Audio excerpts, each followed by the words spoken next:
This will be a quick, fast-paced segment. 3 topics in 5 minutes. Let's go around the table. We'll start with you, Tom. Baker for Congress. What do you think? He hasn't got a snowball's chance in you-know-where of ever being elected, I think. Even in the primary or beyond. I'd love to see him on a stage with John Delaney, our congressman. That would be, but might be too painful to watch. Carl? I think Delaney's doing a great job. Keep him. The heck with Baker. Well, that's definitely a good answer. Jim? So I am a Republican, and as such, I We're need sorry. to support the Republican candidates. You can take pills for that. Yeah. Whatever. Well, you got quite a few running for that We get seat. the generic pills. They're Yeah, quite common. no, Baker's. Not, I would agree. No, not a snowball's chance. And quite frankly, John Delaney, in my opinion, is a Democrat who's very centrist, and that's kind of where I am. I'm a little right of center. Others are a little left of center. But John, in my opinion, has done a very good job. He's been very reasonable in what he's been doing. I couldn't agree more. Was the county commissioner's trip to Korea estimated at $46,000 worth of money, Tom? I think we'll know when the results are in. How could we know unless we get some people coming from Korea? Then we'll say it's worth it. They claim that they'll pay back, just from the transfer taxes for this Korean group that's going to buy this property for that factory. That'll be pay for the trip. So we won't know really whether it's successful or not. It's worth it unless you. I guess the economic worth a development try. is worth a try. It's worth a try. What do you think, Carl? I want to know how much it'll cost to keep them out of the county permanently. That's what I want to know. How much will it cost to keep them in Korea as opposed to here? The county commissioners? Yeah. Oh, yeah. okay. Well, that might be a worthwhile expenditure, wouldn't it? Yeah, there's where the surplus ought to go. Send them to Korea and keep them there. No, I think it's. North Korea? There you go. I think it's too early to tell yet. We just need to see what the fruits of their labors will be. So I'm going to suggest that I do support many of the county commissioners, most of the county commissioners for that point. I don't know where this is going either. I'm very skeptical. I don't have high hopes, but you know what? I've been proven wrong, and sometimes the craziest ideas are the ones that work. So I applaud whoever thought of it. I think the $46,000 is a lot to me personally. It's probably a lot to the county government, and quite frankly, we are very fiscally responsible as a county. So I trust that they will. You know who started this whole the ball in motion for this Korean connection? Who?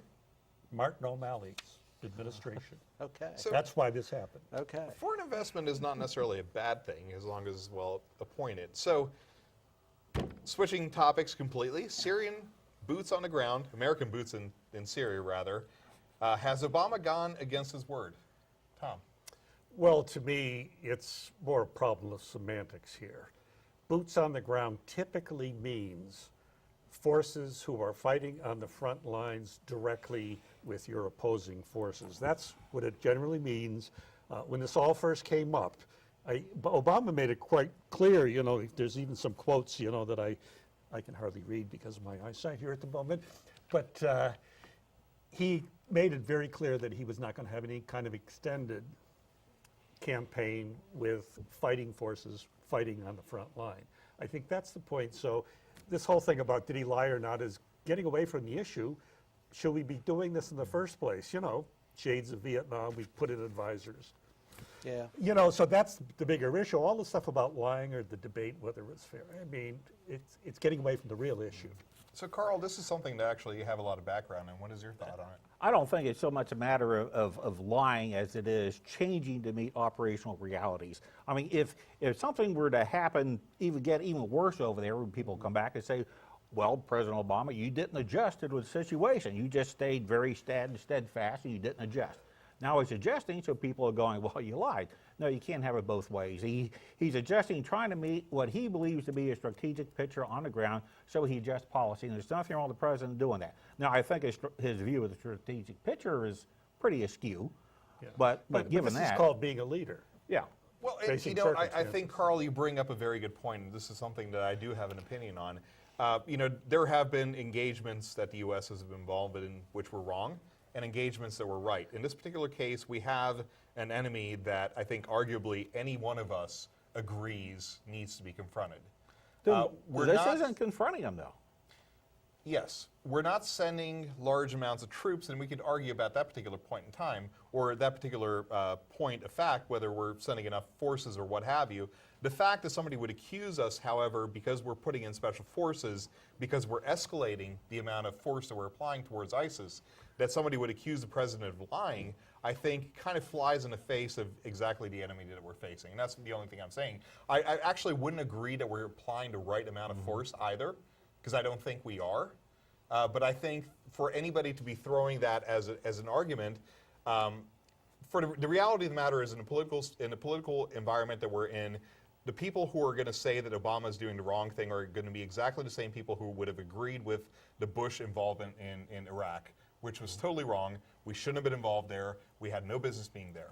Mission accomplished. If I recall. Okay, so you've eaten up all of our time, but I'm going to take some. Because you can. So number one, I mostly agree. I mostly agree with Carl. I don't believe that he lied. I do believe that what has happened is that it's a classic example of the view is good, pretty good from the cheap seats. And as senator, this guy sold the American people a fairy tale around foreign policy, a fairy tale that could never come through, and he was just not smart enough to see what the reality was. Well, 4 years enough, ago, was he pandering to whatever the case, they were sold a fairy tale, and he resold it a couple of years ago. Reality has struck, and he understands the consequences now that he's not in the cheap seats anymore, and he's had to adjust. And I'm glad, frankly, that he's adjusting. I give him credit for that.